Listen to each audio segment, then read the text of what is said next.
We brought out different parts of our own giftings and things that we called out in each other. And in sharing and being vulnerable in different areas of our life really allowed us to do that.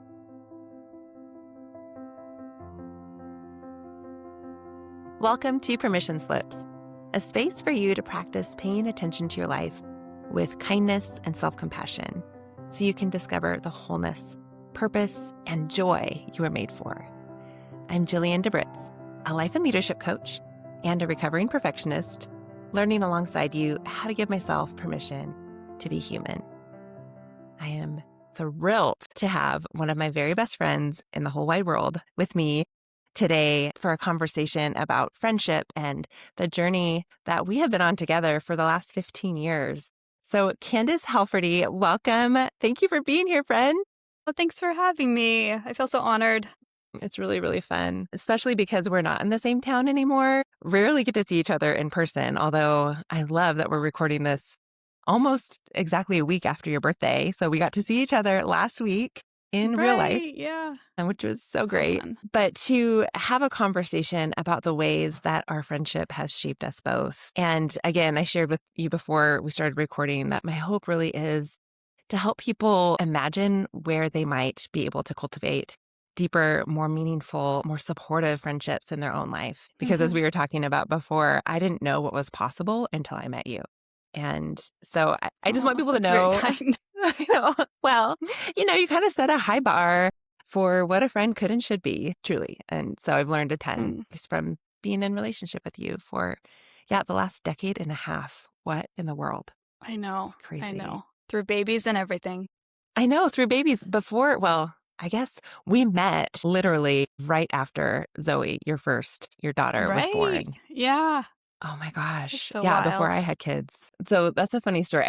We'll come back to that, but I want people to know who you are, Kandice, and maybe I'll let you introduce yourself. But first I'll say who you are to me. Okay. Kandice, again, I said, is one of my very best friends. And we met 15 years ago when Corey and I moved for Corey's job into a new town, to Allensburg, where Kandice had been born and raised and became fast friends. And one of the things I really love about Kandice is her intentionality, her relentless pursuit of depth and meaning and authenticity in relationships. And I said it sort of jokingly, but also completely honestly, that you have changed my perspective on what friendship can and should be. So will you tell people, just talk about yourself, where you are, what you're doing, what your life looks like these days? Yeah. I mean, our oldest is learning how to drive. It's kind of Weird. crazy. What? I know. She's 15, going on 16, as the song goes. And our son, Soren, is 12. So busy with taking them, doing all the things, chauffeur or Uber driver. Yeah, totally. for the kids.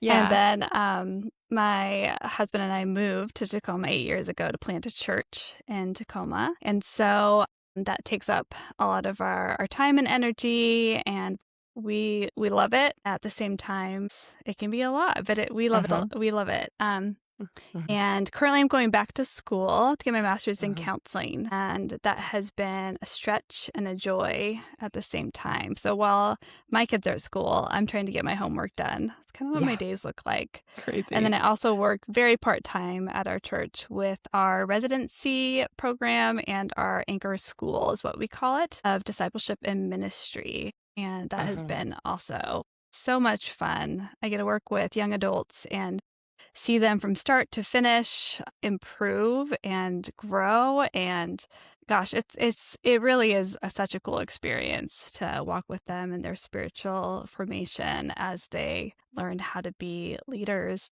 and even learn the soft skills that we take for granted or don't even know how to do, like being on time or how self-care, this little stuff that we're oh yeah, as adult we should look at that. So yeah, life is full, but there's so much good. Yeah. Well, and I feel like you were underselling the significance of what you do at Anchor, the church that you and Brian planted, like you said, 8 years ago. But your role there is so much more foundational than I think anyone really can see, because there's so much that you're supporting and undergirding of what Brian has been able to do as a leader. And so it's sort of the unofficial role, the support and the not even just support. And I don't want to, again, undervalue the role of wives. And especially in the season when you moved, you were a stay-at-home mom, supporting him and enabling him to go and spend Mm, so many hours planting a church and meeting with people while you were caring for the kiddos. So that's important. And I don't want to undervalue that. But there was so much more, and there has been so much more that you've done to shape the culture and the direction of Anchor than anyone would know and than any official title would mm. reveal. And then on top of that, now to be sort of designing this discipleship school. You mentioned young adults taking Anchor school classes, but I'm raising my hand as someone who wants to take these classes because you're offering them online also now, right? Talk a little bit more Correct. about what Yeah. Anchor School is. Yes. Anchor School holds such a special place in my heart. I love it so much. That's actually where I first got to start going back to school. It really was originally made for our internship program, who got to take credits for these classes. We started with spiritual formation, and I got to be the person that asked who's in charge of the school, Pastor Susan, if I could be the first student that wasn't an intern to be a part of the school. And so I feel like it holds a special place in my heart because that's really Yeah. where I got started going back to school. And it was such a great way to start because it was still very intimidating. I had no idea if I could write a paper. Like, how do Mm. you do this? Like, Mm-hmm. what are the qualifications? Like, having Mm-hmm. not been back to school for 20 years. And I feel like, yeah, Susan with her kindness and just the group Mm-hmm. of people, it just was such a good, easy step to going back to school. So that's Yeah. that's what really led me to find my master's in counseling Yeah. is really through Anchor School. So that's why it Oh holds a my special gosh. spot. I don't know that I knew that part of the story, Candace, that you were the first non-intern to take classes, which then expanded the vision of Anchor School to be really an opportunity for people of all ages, right? To be able to take these kind of discipleship, Yeah, spiritual yeah. formation classes to grow in their faith and in their own personal development spiritually.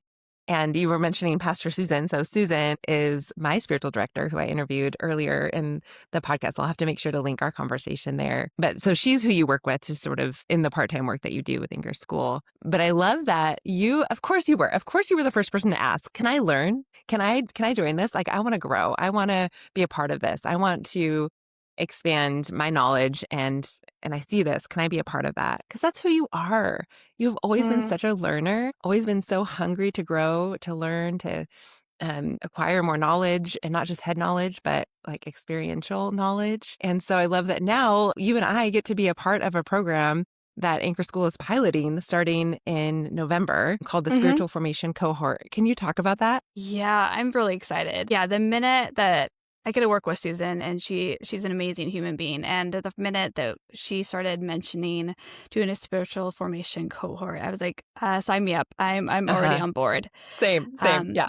yeah, yeah. So yeah, it's gonna be so great. We get to meet. It's gonna be over the course of 18 months, and we're gonna have 4 different retreats broken up, one in the fall and one in the spring, over the course of basically 2 years. And it's going to be so good. It's going to be so rich. We're going to learn how to be in triads, how to do listening prayer, listening to each other, listening for each other, growing in our spiritual formation, growing, yeah, in our understanding of what actually is spiritual formation and Mm-hmm.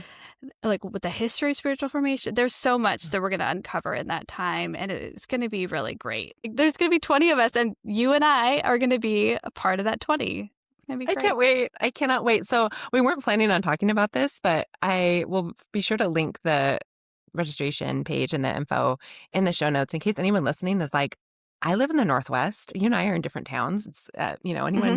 that can travel to the Portland area, right? Could sign up for this if they want to be a part of it. But I Yeah. just think about how if people are wondering about spiritual direction, spiritual formation, they can definitely listen to that episode with Susan. But I think about how my faith has deepened so much more than I can even put words to through my experience with spiritual direction, where the things I know to be true about God and about the Bible Hmm. have moved from my head to my heart and Yeah. into my hands. And so it truly has shaped me and grounded me more than anything else in my spiritual life. And so Yeah, I love that we get to do this together in real life. Yeah. But let's go back. Enough of thank you for giving us the intro to who you are and what you're doing with your days. But can you talk about how, if you remember, how we became friends in the first place, just as people are thinking about people in their own lives that they might not expect to be the people that they get to walk with over time? I want to remember what the journey looked like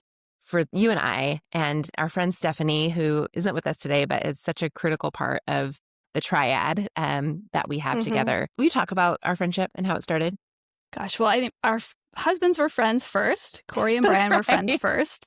That's right. And the fun story is that I was in labor with our daughter Zoe, and and my husband Brian was going to meet your husband, and he said, "Hey, just meet me at the hospital. We can get a quick coffee. I heard these labor things, they last a long time."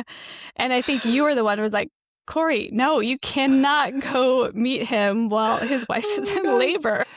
That was actually Corey. That was Corey, because I remember it was the very first day that Corey showed up for work in Ellensburg. So I will always remember Zoe's birthday, and I will always remember how long we've been in Ellensburg, because I hadn't even moved yet. Corey was here by himself and was about Right. or maybe it was right after we'd moved. Like I was not settled in at all. Didn't even know where we were, what way was up. And he went into the office for his very first day, and Brian was one of his appointments. He's like, "Hey, just come to the hospital." And Corey's like, no, we can reschedule." But that's Brian trying to maximize his time and connections with people. Yes. That's right. I forgot our guys knew each other in college. Okay, so then how did you and I become friends? Yeah, I mean, I think we met as a couple when Zoe was a baby, probably not too old, but I remember it was during the summer fair time, Young Life booth.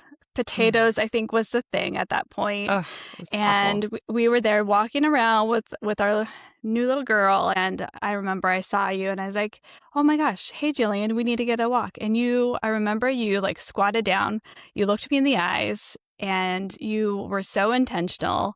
And you're like, "Yes, I would love that. Let's make that happen." And I remember like, I was like sold. It's like, we're going to be fast long friends. That intentionality of holding that space with me from that minute on has not changed. So you are still that person who holds space for me and for other people too. It's so interesting that that's what you remember, because I actually don't remember that moment. What I remember, well, I can imagine that moment. I squatted down because I was in a trailer, like above the ground, trying to serve baked potatoes to raise money at the fair. And so we were up high. And so I was trying to like get to your level and make eye contact. But what I remember was that we had moved to Ellensburg in the midst of the deepest depression I had ever experienced. I felt like I didn't know how to be around people anymore. I was overcome with social anxiety, didn't know how to have conversations anymore. My brain felt like it had shut down. I felt like I had no personality. I didn't want people to know me in this state, because I felt like I had nothing to offer. I didn't want to be known, and also I didn't feel like I knew how to get to know people. And moving is hard enough as it is for anyone who's new, and you've been there to do the work. Yeah, it feels like dating, right? To kind of sniff out like, who are the people that are going to be worth the time and energy or are willing to spend time together. And what I remember is you pursuing me over and over and over, inviting me on walks. And we conveniently lived really close to each other. So we'd meet in the middle. Gosh, I miss those days. I know. The kids would be in the stroller and they'd be quiet, give them snacks, and we could just talk and walk. It's great. Oh my gosh. Do you remember when our girls, I don't remember how old they were. I think we had the double bobs at that point. So we would have both kids in both of our strollers, or between the two of us, all about the same age. And the girls would want to be on the inside where they could reach their hands out to hold each other's hands across the stroller. There was even like a little strap that they would hold on. And we were like, "Okay, girls, we're crashing into each other." I know. Oh my gosh. But I remember even before that point, like when we were first getting to know each other, you would text and ask to go for a walk, and I'd be like, "Okay, if she wants to. I feel like Eeyore. I don't feel like I have anything to talk about. I hate who I am right now, but if you want to hang out with me, that's on you." But being surprised. I remember feeling surprised every time you invited me, and then you would invite me again. And again, I look back at the through line of our friendship and between you and I and Stephanie together. And it has consistently been Candice initiating, reaching out, putting yourself out there, inviting, saying, hey, we should hang out. Hey, we should do this. Hey, we should do this, which I recognize takes so much work, so much effort, and so much courage to be the one to initiate. And so I guess publicly for the world to hear, I want to say thank you for pursuing me and for not giving up on a girl who was really hard to, I was really hard to get to know in those days. I didn't want to be known, and you chased after me anyway. So thank you. Yeah, I did not see that at all. So yeah, I don't Funny. think you were necessarily hiding it, but I think I was just drawn to you and who you were as a person and what questions you asked and how you saw me. It was just so easy on my part. Yeah, it was not hard. Well, and then this is another funny memory I have of us. We just talked about, but because the boys were friends, we invited you guys over for dinner or lunch or something. I can't remember. And I was so proud of myself because, again, in this season, hosting, cooking, like everything just felt really, really hard. And so I was like, all right, I'll just make like a pot of taco soup, like chicken taco soup. And it's easy. Like we'll be low stress. We don't have to be fancy. And you guys came to our house and I didn't know you were a vegetarian. And you were so kind. I just remember thinking, gosh, I didn't even think to ask. And yet for us to be able to laugh about it and for you to not say, I don't want to be friends with this girl. She's such a dork. She doesn't even think about her guests' preferences or, restrictions. But for you to still want to hang out with me, I feel like you knew me at my very worst and still wanted me. And I'll never get over that. Isn't it funny the things we think in our head? Like I'm thinking, oh my gosh, I'm such an inconvenience because I don't eat certain foods, or like how annoying that must be. And you're like thinking like, oh, I can do something easy. I'm putting forth all this effort, and then being like, oh my gosh, I didn't even ask the question. Like how much we can be in our head, but until we say it out loud. And I feel like with our friendship and with including Stephanie, I feel like we've learned over the years how to say those things out loud or give each other permission that we don't have to give in to those thoughts, and we can talk through it, and we can say the things we're thinking in such a real way.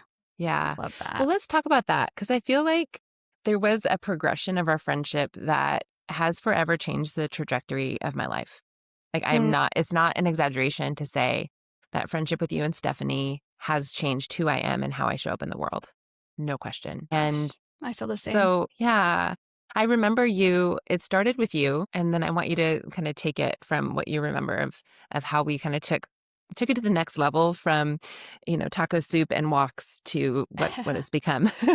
But I remember you coming over, it must have been another dinner or something, and you walked in the room with a book. And okay, we must have been friends for a little longer because I remember I had Conley at that point. So I had two babes under 3 or 4 because he was a baby. And you brought me a book, and it was Rebecca Lyons' Free Fall to Fly. And I remember you handing me this book and saying, you have to read this. And inside it was like, I don't read anymore. I don't have time. When? Like I have littles and I don't even know who I am. And I'm barely staying awake during the day, let alone sitting down by myself to read. But your insistence was irresistible. And there was a part of me that was like, okay, well, I don't want to let her down. She brought me a book and says I have to read it. And now I want to do the thing that she's expecting me to do. So I read it, and it changed everything. So can you talk about how our friendship morphed and grew through that book with Stephanie? Gosh, yeah, I was trying to remember. I remember asking both of you, like, why don't we just read this book and meet together? I think it was like you guys had connected. I wish she was here to clarify for us. We'll have to ask her after this. I know, right? It's too bad her job gets in the way and she couldn't join us in the middle of the day. But I remember you somehow connected with her, and I had connected with her separately through a Bible study or something. And because I was connecting with you and I was connecting with her and you guys had connected a little bit, it felt risky, but you invited us both to read the book together. Or one of us did. I'm assuming it was you because you always do the inviting. And the 3 of us decided that we would meet, just the 3 of us, and read this book together. Every couple of weeks, we'd get together and talk about it. Yeah, yeah. But it was risky because we didn't know each other very well. So talk about that. What happened after we started meeting? Yeah, I think there's a part in the book. I haven't read it for so long. Now talking about it makes me want to go back and look through it. But there was a part where Rebecca was talking about just her friend group and how they always made a connection. And I think at one point in it, you're going to have to verify this, but I feel like they did like a life timeline in the book where they all went through it and they just spent time like going through their life timeline with each other and then praying over each other. And we read that and I'm like, you guys, we can do this. Like the three of us can do this. Let's finish this book. Let's find a place. And I think Steph's parents has a cabin. So we went there and we did it. I was thinking back that I feel like from that point on, I think our friendship really shifted. I feel like we shared things, like deep things that were probably, now we could look back and be like, that was probably trauma. And we were meeting each other with empathy. And so I feel like when you can meet trauma with empathy, that's when the real healing starts to happen. Yeah. So I think within our own individual stories and within our friendship, I think it planted a seed for like this healing and like openness and vulnerability that started. And yeah, like I haven't thought about that for such a long time. I And know. this week it came back to me. I'm like, yeah, I think we didn't even know what we were doing necessarily. But yeah, I think it really changed all of us. I know it changed Yeah. me. Totally. Well, and I didn't remember the part of the timeline, but I remember us going on a retreat, like saying, okay, we're going to take a night even. Was it 2 nights? It was so short. Yeah. And we built in time. And I remember you guys laughed at me because I was like, okay, here's our agenda. Like I made an itinerary for us to make sure we maximized every moment. Yeah. And Someone's got to do it. you guys planned food, which is not my thing. And this is before we knew that these were things any of us were good at. Right? It just sort of happened. But we had individual time where we worked on a timeline in solitude, each of us. And then we each took the hot seat and kind of shared and noticed some themes that kept coming up. And that was probably the first time outside of counseling. And I was just starting counseling for the first time around that point in my life. But it was the first time I had told my story, like my childhood story, talking about like these were things that happened that impacted me for better or worse, good, bad, or neutral, just to say out loud, this is my story.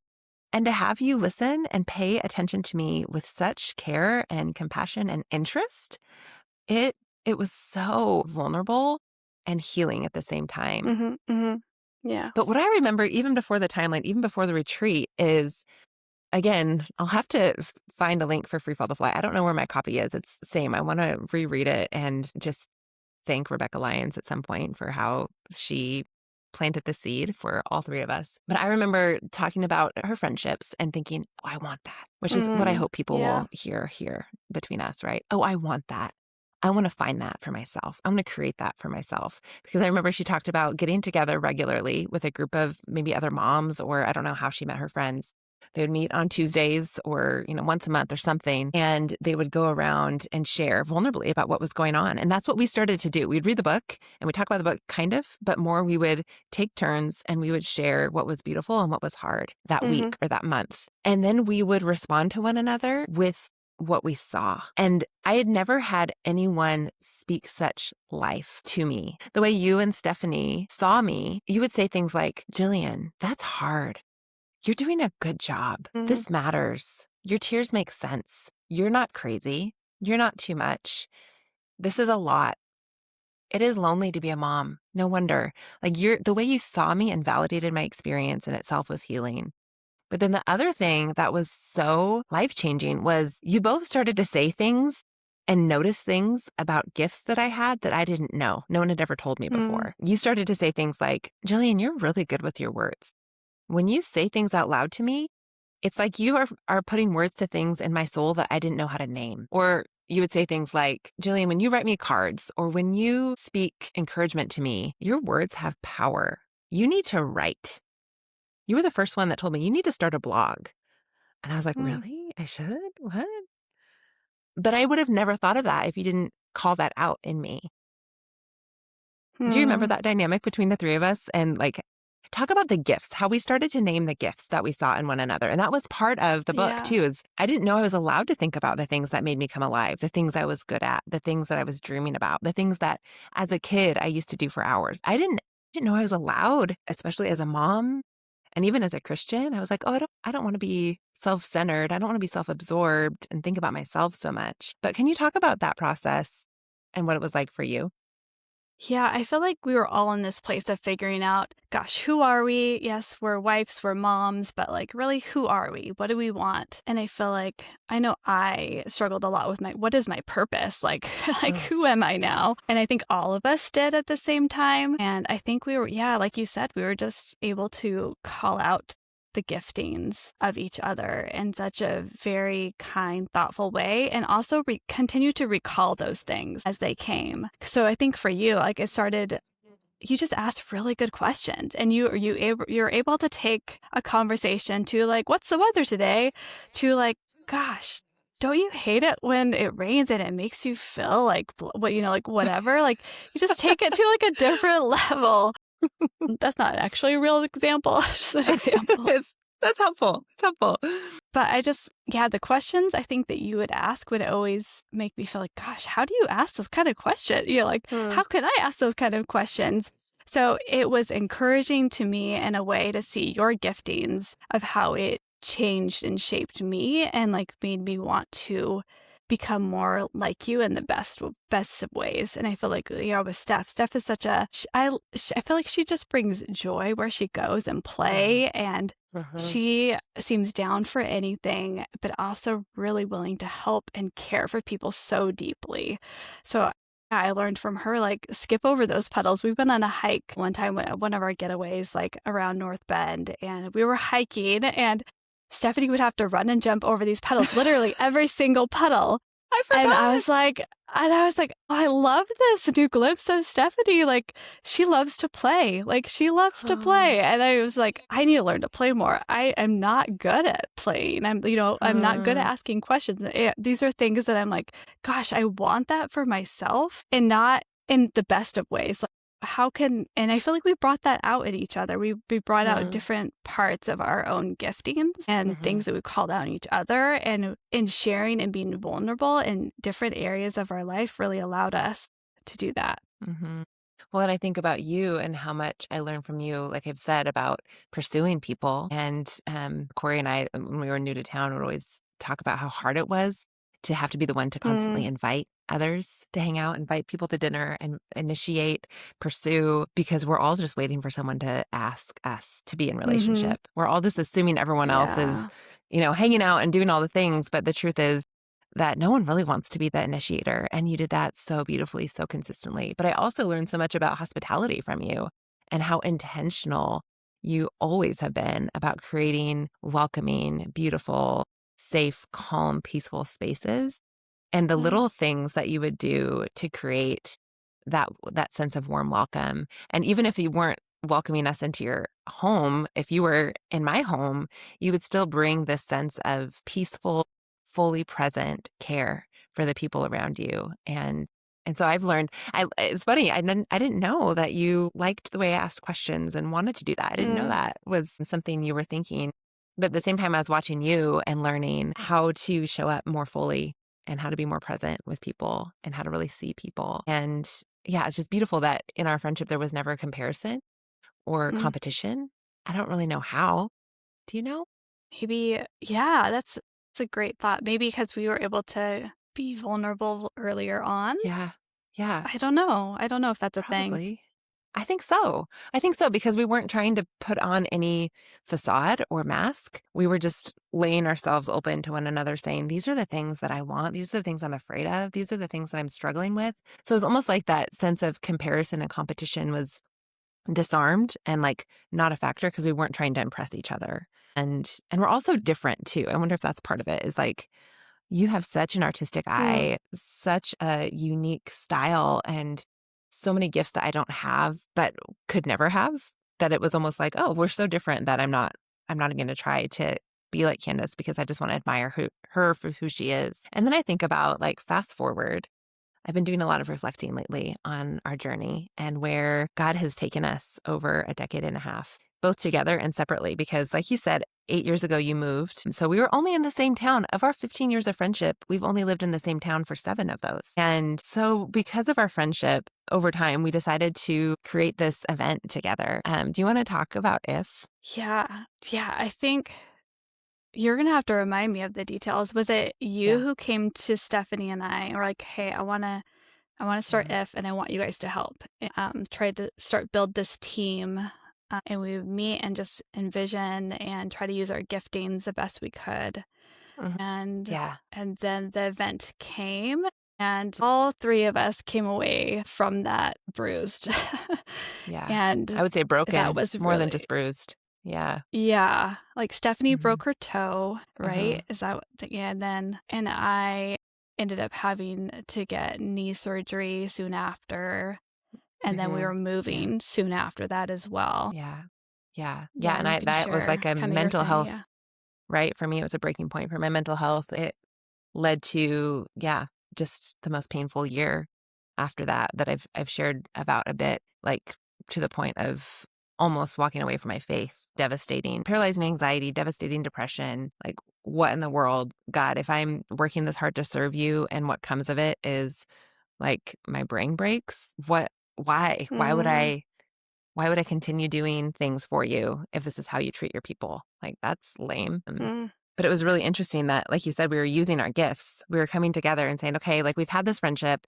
We've started to call out what we see in each other, the beauty and the goodness and the giftedness and the passion and the purpose we see in one another. And we would have conversations about, like, I see this in you. And I remember your husband, Brian, was the first person who ever invited me to speak. I have no mm, idea still why he asked me to speak at SALT, which was our college group at our church that he was in charge of at the time. I have no idea why he asked, but it lit something in me I didn't know was there. I didn't know how I would mm, come alive on stages. And you know, that was a wrestling point too, that I really had to work through a lot of insecurity and fear. But he was the first person to ask. And you were such a huge part of saying, yes, you're good at this. You're good at this. Keep going. Yes, keep writing. Yes, keep leading. Yes, gathering these women together. This is good. We need to do this.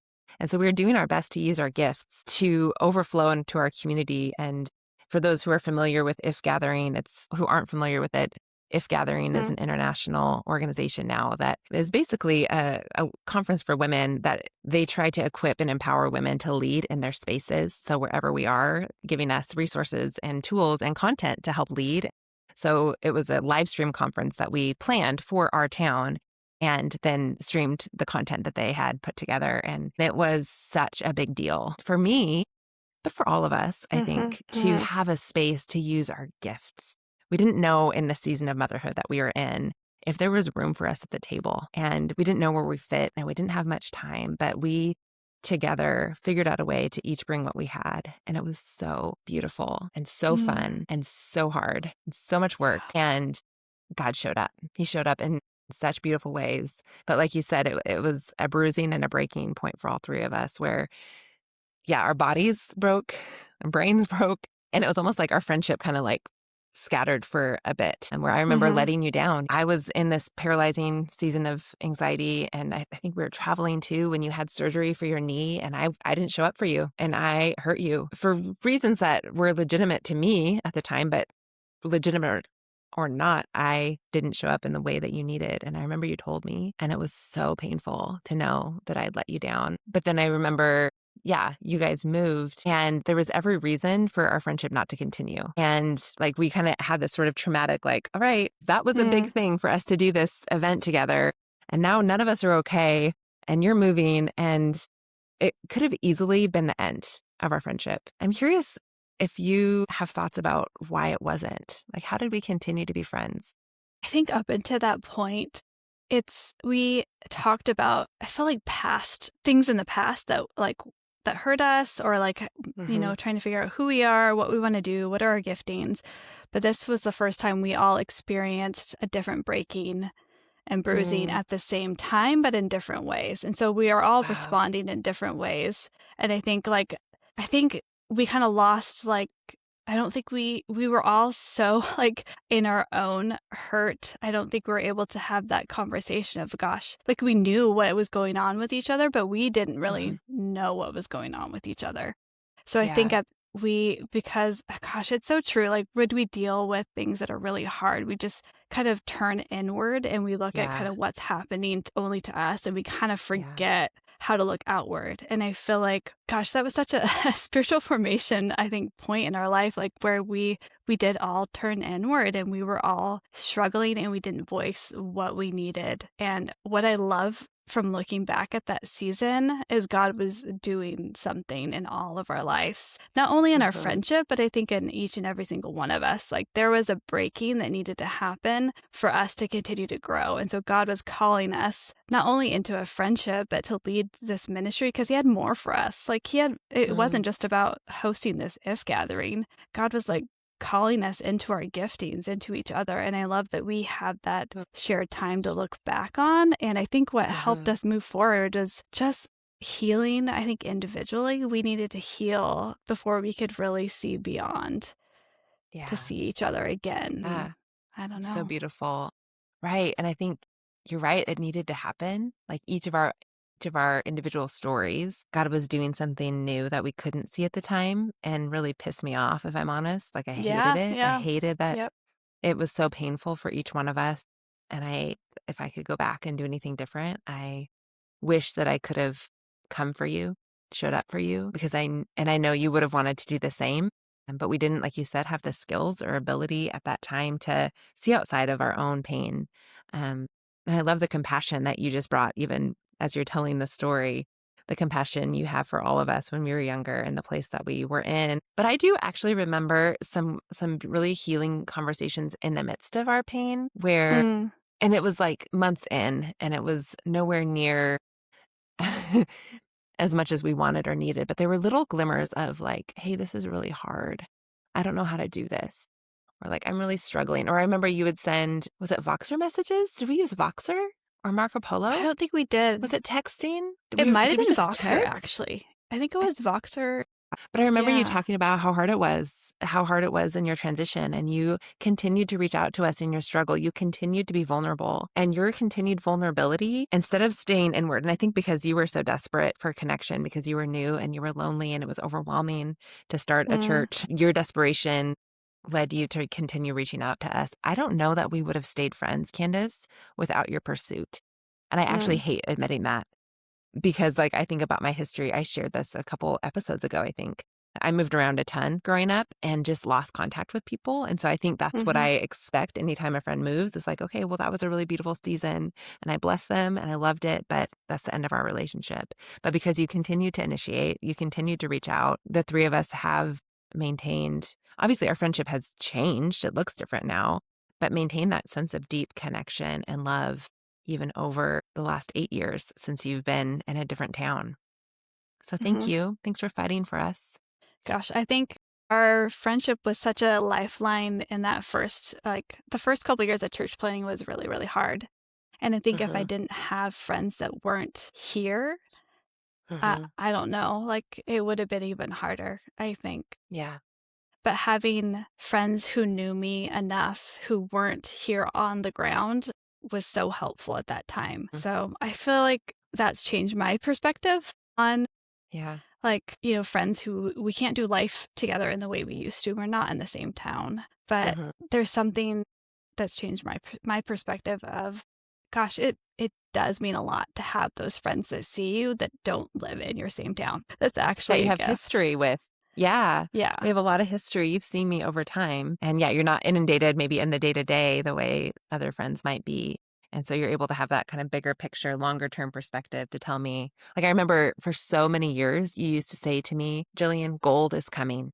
We don't see it yet. Mm, It's being refined in us. Like there's something deeper happening that we can't see, but it's going to be, someday it's going to emerge as gold. It's going to be gold. Gold is coming. Over and over mm, and over, you would say that. And I would look back, Candice, and I see the gold. mm. I see it. Yeah, so good. There's so much gold. There's so much gold Yeah. now. There are two things that just came to mind that I want to make sure to say if people are interested in hearing more of your story, you and Brian's story. Brian actually wrote a book about it, which is so He amazing, called Terrible did. Beauty. Yes, and you wrote a chapter in that book about your experience. So I want to make sure Hmm. people, I'll include the link in the show notes if people want to read that. For anyone, I would say it's sure if you're a church planter, that's encouraging, but I would say it's for anyone in leadership, anyone who has Mm, influence yeah, over other I'd people. agree. Yeah. And then the other thing I was going to ask you is just about advice that you have for anyone as we're getting to the end here. anyone who's in a place where either they're moving or they're just looking for this type of friendship, like, do you have any advice for them about how they might be able to cultivate friendship that's more intentional and meaningful, like what we've experienced? Gosh, I think from my own personal perspective of being someone who naturally can pursue people, if you have that gifting, to continue to use that gifting and to not give up. Mm, I think there are definitely times, maybe in our friendship and in other friendships, where I'm like, gosh, it's so exhausting to continue to reach out. But realizing like that's one of the ways that God has gifted me, and I can use that in this friendship. And it mm, doesn't have to be like us all pursuing each other. It can just be the one pursuing. And if there's a mutual friendship, it can flourish. I think we have to yeah. remember that in friendships, we all have our different giftings we can bring to the table, and to not Mm, discount something because it feels hard or we're tired of doing it. I think that's where yeah. um, I would just encourage people to look at the gifts within the Yeah. friends that you have in front of you. Yeah. And even people that you wouldn't expect, like, honestly, we're so different. I wouldn't have expected us to be the type of friends that we are. Like, it wouldn't have necessarily occurred to me that, oh, we have so much in common. We should hang out. Like, you're just a really cool person who is very different than me. And like, I think about the fact that if you hadn't taken the risk and reached out, like, I wouldn't have one of the richest relationships in my life. But I'm also thinking about the excuses that people like me can make who, like, I'm not a naturally gifted pursuer. Like, it's really hard for me to reach out to people. Like, my brain gets full and the thing right in front of me is where I am, and I forget to initiate and connect with friends.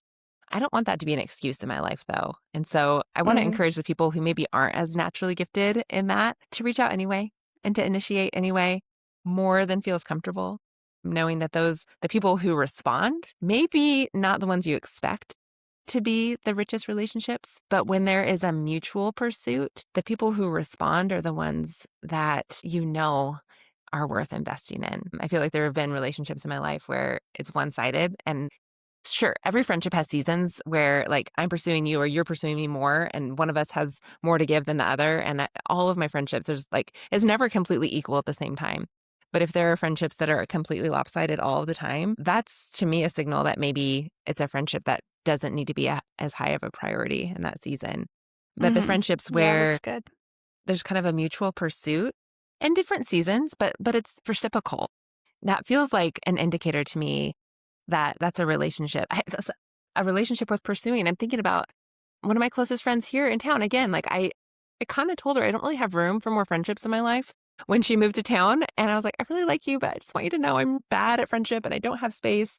And she's like, all right. Not But true. she still kept reaching out. She is now one of my dearest, closest friends. So, Mm. Amanda, you know who you are. Um, I appreciate your perspective and all that you've taught me about initiating and pursuing people. Is there a permission slip that you want to give listeners before we close? Yeah, I think with friendships, we just got to give ourselves grace, and I think we were wired Mm, for community, and so we can't discount that part that God wired us for community, and we need each other. We need people to be mhm. vulnerable with. We need people to call out the giftings in us. We need Yeah, those people in our life. So start with prayer yeah. and pursuing, and give yourself grace. I love that. Prayer, pursuing, and grace, the ingredients for real friendship. So good. Mm. Candace, I love you. Thanks for being here with me. Aw, love you too, friend. Thanks for listening to this episode of Permission Slips. I hope this conversation will help you imagine how you might pursue deeper, more intentional friendships in your own life. And if you are looking for a space to dream about a purpose larger than yourself, if you want a space to explore your God-given gifts, passions, and dreams, I am experimenting with a new coaching group that will be offered online called Made for More. If that's something you want to learn more about, the link will be in my show notes, and we can talk about what it would look like for you to be a part of a small community of women who know that they're made for more. Remember, your life matters, and so do the friendships that help you discover your purpose more than you know.